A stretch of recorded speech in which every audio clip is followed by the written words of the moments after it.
Let's come on to the question of resources now, Yeah. which is what has helped in your recovery, whether that be individuals or practical help or other patients who you've met along the way.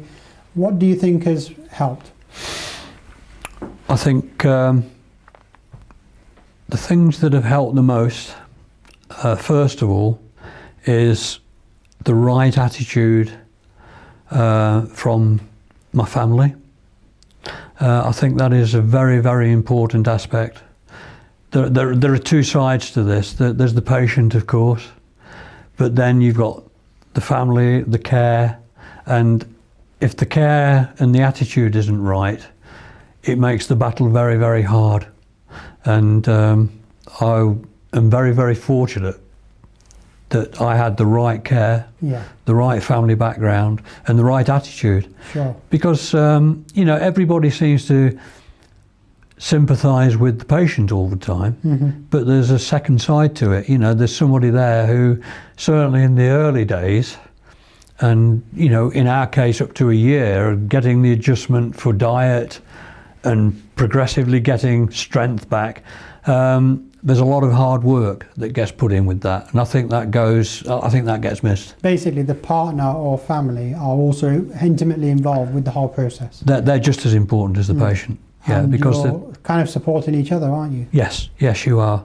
But I think the proof of how good the relationship is between the two shows in the end, because if you've got the right mental thought processes with it on both sides, you can get your life back to some sort of normality pre-operation. Yes. And I think that's the best way to look at it. If you try to get yourself back to where you were before you're diagnosed, that's progress, I think.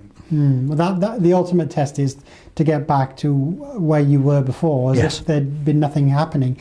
You know, as if you hadn't had that setback. But let's be honest, that is often a high bar, you know, to do that. And it is reasonable to aim slightly lower as well, but still have an objective, which would be to get as good as you can, but in the new you that's happened since the operation. Yes. So there might be some complications or changes that are effectively irreversible. You're a little bit stuck with those. Yes. But yet you can still carry on with life as normal. Yes. And aim for as good as you can get with your quality of life. But I agree, from your point of view, to get back to where you were before the procedure, obviously that is the ideal. Yes. If you know, we'd all try to aim for that if we possibly could. Yes, and I think that if I had to put a percentage number on it, I think I'm 95% minimum back to where I was. Well, that's great to hear.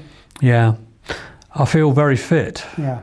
I feel fitter now than I did before the procedure. Is that because you've consciously looking after your health now? I don't think we do anything any more drastic than we did before. Yeah. I think we probably exercise more. We do more together in terms of walking and this sort of thing, which is a very underrated sort of thing for me. But I swim. I swim once a week. Ah, is that new for you? Sorry? Is that a new? I've always been a good swimmer. Yeah. But it's interesting you say that, because what prompted me to do the swimming was my need to build my strength up post-operation. Yeah. And I've been doing that now. I swim 2/3 of a mile every Friday morning, and that to me has been one of the major parts of my recovery. Yeah. And I wouldn't stop doing that now. I'll carry on doing it whilst I can do it. You've basically given yourself your own form of rehabilitation program by taking that up. Yes.